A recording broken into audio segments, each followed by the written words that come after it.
Hi there. I will be talking to you about Blackhole routing. My name is Vincent Nguyen.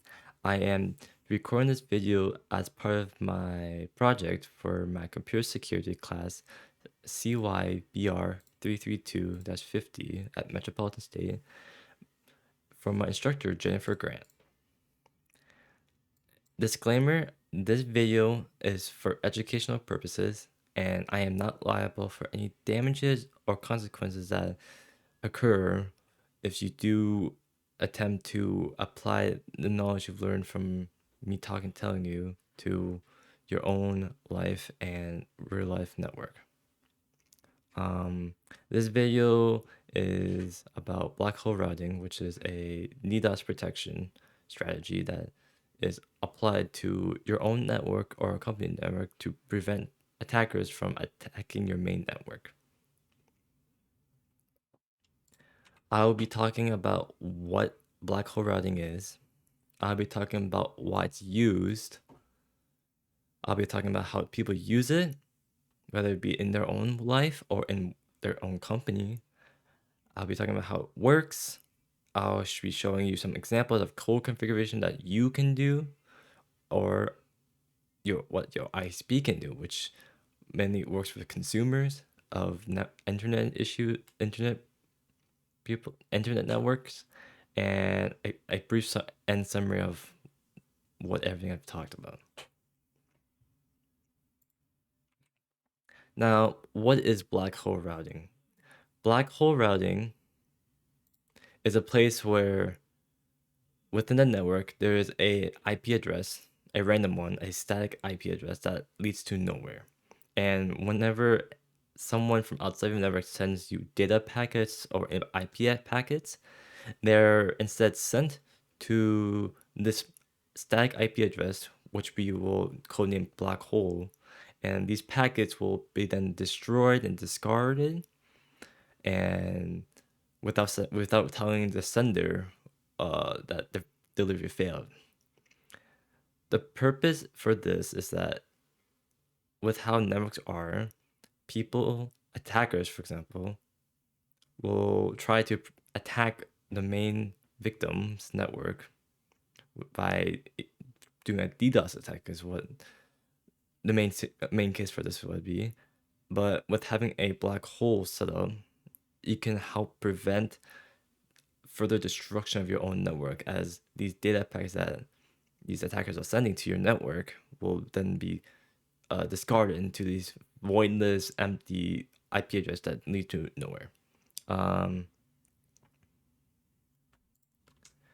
Now, why is it used?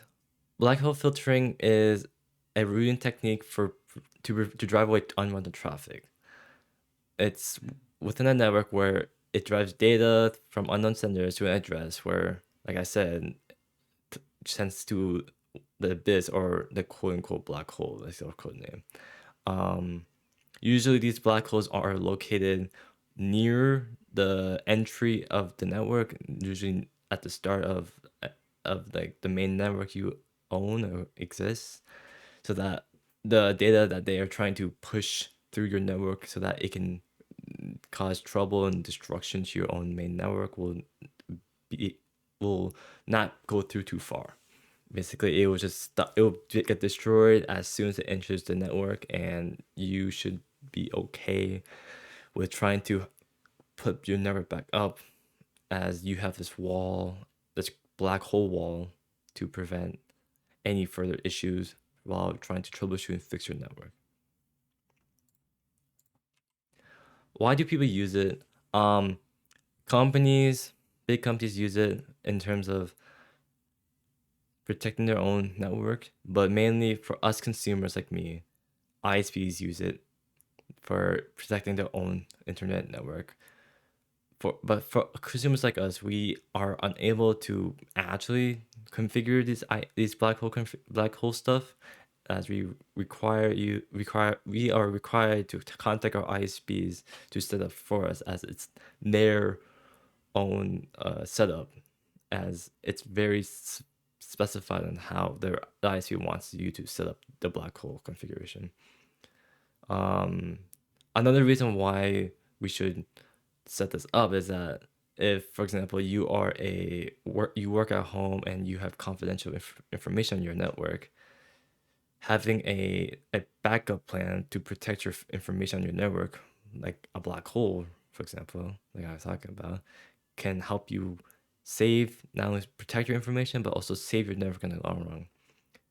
Oftentimes, all you have to do is call your ISP, ask about black hole routing. They'll probably direct you to a professional on how to set it up, or they will tell you to do something, or like call you and make sure that you and the ISP provider will communicate and set up a formal bridge between your network and their network, so that your network should be safe from any attackers with the use of black hole routing. Now, how it works is that once you set up the black hole routing, your network will essentially be the same pretty much, except for the fact that there will be multiple IP addresses that lead to nowhere. The idea of this is to send all these data packets to those destinations so that it won't harm your own personal network. It's very advantageous. There's not really many disadvantages when it comes to using black hole routing. Like I said earlier, talking to your ISP, you have to set up a BGP, or a border gateway protocol, so that you and ISP provider can configure static IP addresses, so that you can set these up on your network, so that any data packets that are sent by unknown people will be instead sent to those static IP addresses, which will just end up going to the void. Here's a diagram of how it works. Basically, you have two attackers. There's one right here, and then there's another one on top. There are 3 routers right here, right? And the goal is to reach the target, which is right here. But unfortunately, with blackout routing, the data packets from these routers cannot really go to it, because they are instead sent to the void, essentially.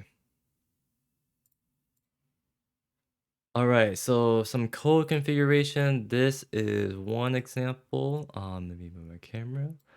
This is one example of how to set up multiple IP static addresses for black hole routing.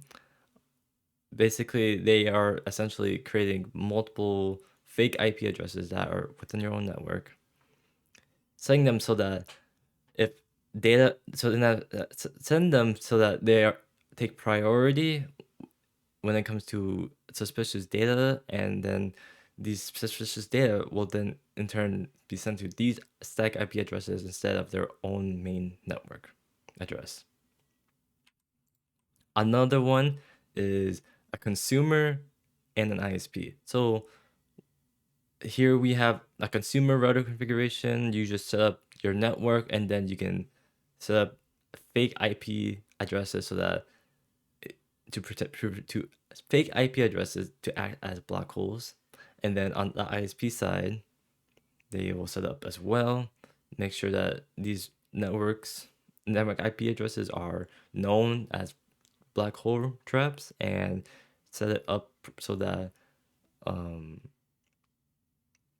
good data doesn't go to the wrong place, and make sure that the ISP knows that which networks are fake and which networks are real. Here's a demonstration of how it works. We have Mario here. He's a really bad data packet, and he's trying to attack the target. So from the attacker, Mario is going to go through the network, go to the first router, right? And once he reaches the first location, he is trying to now attempt to go to the target IP address. He tries to go, but then the black hole is set up, and instead of going straight to the target, he then detours to the problem, which is his mortal enemy, or in our case, the black hole. He then gets to him, and like how in all Mario games, when you touch a piranha plant when you touch a piranha plant, you just die and disappear. And that is pretty much what black hole routing is. It's a very simple but protective method that you can save yourself from potential future DDoS attacks. There are many different methods that can protect you from DDoS attacks. This is just one of them, but researching more about other methods than this one can also help protect you and your network, and possibly the future networks that you can create when it comes to companies, or if you just have a hobby of making networks, you can do that too. But learning more ways to protect your networks from outside invasions is not only good for you, but also the best thing you can do when it comes to just protecting yourself from attackers. Here are my sources. This is a project video. I am not responsible for any damages done after this video, after learning all this information. You are liable for what you've done, and I do not condone anything about tampering with your own ISP or network. If you are doing it just because you should not be doing this, just because you want to, you should be doing this if you have a valid reason to do this and are have a trained professional next to you, or have a trained person to help you out for the reason that you need to have a network black hole routing set up.